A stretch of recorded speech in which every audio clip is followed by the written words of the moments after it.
This is Inside Indiana Business Radio for the afternoon of Friday, July 14th, 2023. I'm Alex Brown. A manufacturer of waterworks products in north central Indiana is set to undergo a major expansion. The Ford Meter Box Company plans to invest up to $300 million to build a 300,000 square foot facility adjacent to its headquarters in Wabash and create up to 126 jobs by the end of 2027. The company, founded in 1898, said the new facility will substantially increase production of its brass products while also allowing room for future production lines. Nebraska-based Valmont Industries cut the ribbon yesterday on a new solar array at its manufacturing facility in Bristol. The company makes sustainably focused concrete utility poles at the plant, and President of Global Solar Greg Turry said the array will support those operations. This solar array is about 1 megawatt. Is it intended to provide most, if not all, of the power for this facility? It's the first time that Valmont has done that with our product in one of our manufacturing facilities, and we have many more planned and many more opportunities to come. Valmont said the system tracks the sun for optimized generation throughout the day and produces up to 25% more energy generation than fixed solar panels. Indiana casino revenue is down for the fourth consecutive month, according to the Indiana Gaming Commission.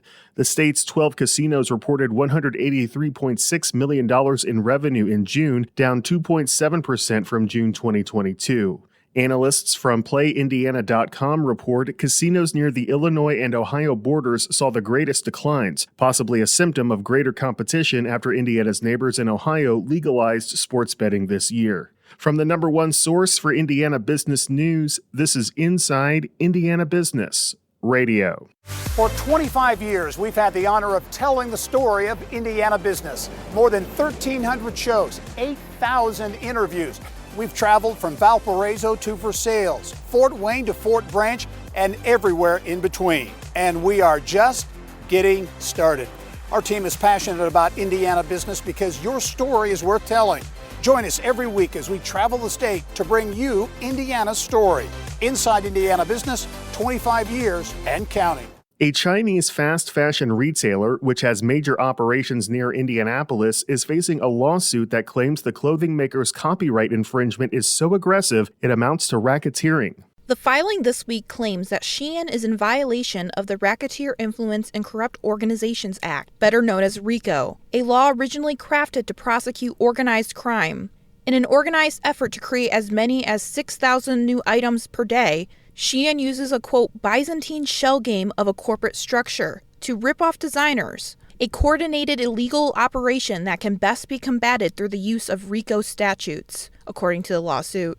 Headquartered in Singapore, Shein has major operations in Indiana.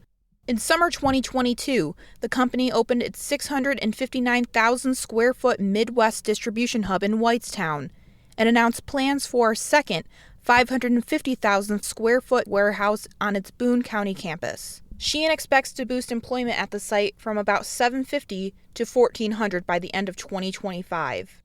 The lawsuit filed by 3 fashion designers in the U.S. District Court for the Central District of California alleges, quote, Shein produced, distributed, and sold exact copies of their creative work.